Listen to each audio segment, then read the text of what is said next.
Sexual violence in arts education. After MeToo, Korean research findings. The 2018 MeToo movement in Korea revealed severe levels of sexual violence in arts education.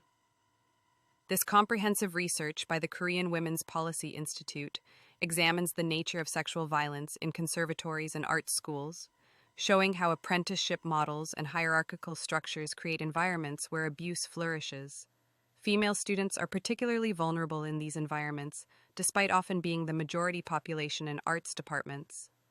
The power dynamics create unique vulnerabilities for these students who face heightened risks of sexual violence and abuse.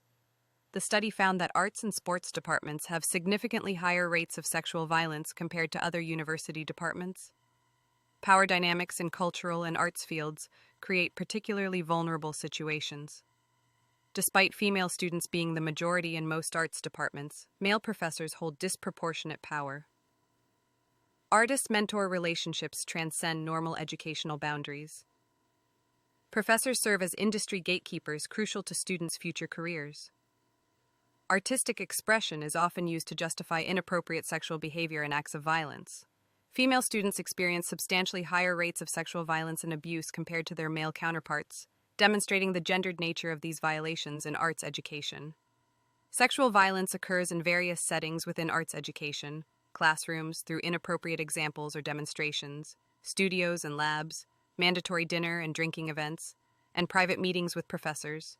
Physical contact during practical training creates particularly dangerous situations with no clear boundaries or consent guidelines, enabling sexual violence. The locations where sexual violence most frequently occurs highlight the pervasive nature of the problem across educational settings. The research identified several institutional problems that allow sexual violence to persist. Universities lack adequate support systems for victims.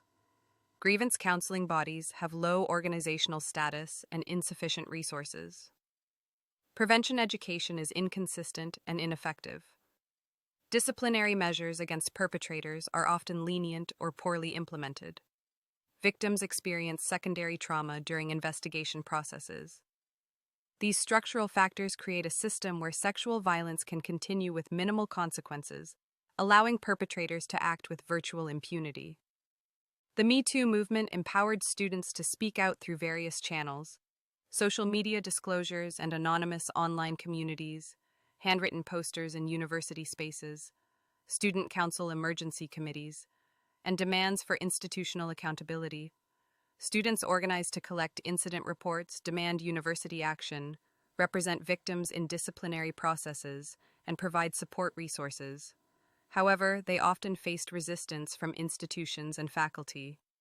Student activists made comprehensive demands in response to the sexual violence crisis, showing their systematic approach to addressing systemic problems. The research presents comprehensive policy improvements. First, ministerial responsibility. The Ministry of Education should strengthen oversight, amend relevant laws, and include sexual violence prevention in university evaluations. Second, victim support. Strengthen the legal basis for victim support mechanisms, ensure adequate staffing with trained personnel, and improve confidentiality protections.